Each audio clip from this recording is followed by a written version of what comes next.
জলবায়ু পরিবর্তন বলতে তাপমাত্রা এবং আবহাওয়ার ধরনে দীর্ঘমেয়াদী পরিবর্তনকে বোঝায়, যা মূলত জীবাশ্ম জ্বালানি পোড়ানোর মতো মানুষের কার্যকলাপের কারণেই ঘটে।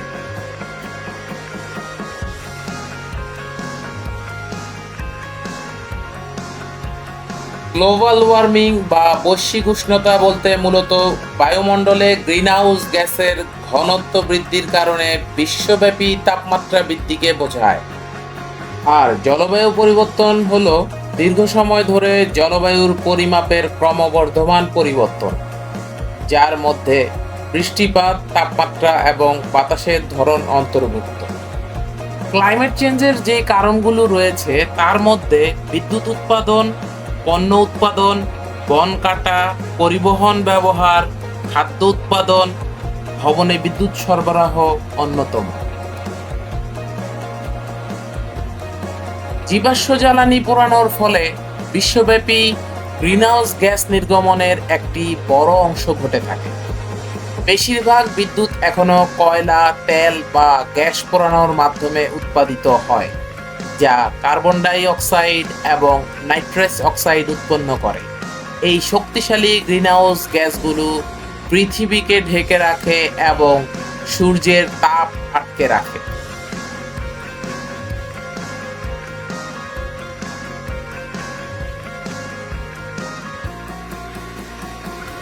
চলুন এবার জেনে নেই ক্লাইমেট চেঞ্জ বা জলবায়ু পরিবর্তনের প্রভাবগুলো কি কি। সর্বপ্রথম যেই প্রভাবটি পড়ে সেটি হচ্ছে উষ্ণ তাপমাত্রা।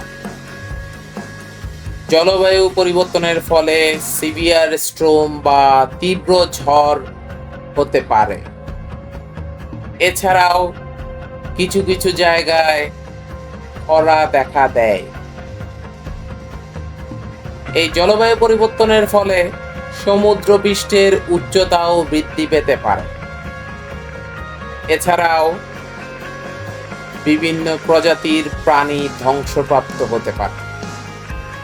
জলবায়ু পরিবর্তনের আরেকটি সবচেয়ে বড় প্রভাব হচ্ছে খাদ্য উৎপাদনে হ্রাস পাওয়া।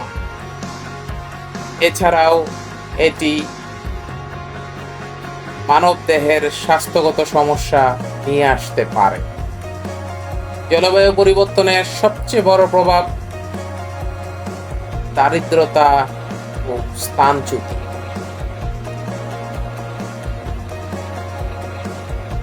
চলুন এর সমাধান নিয়ে কথা বলা যাক।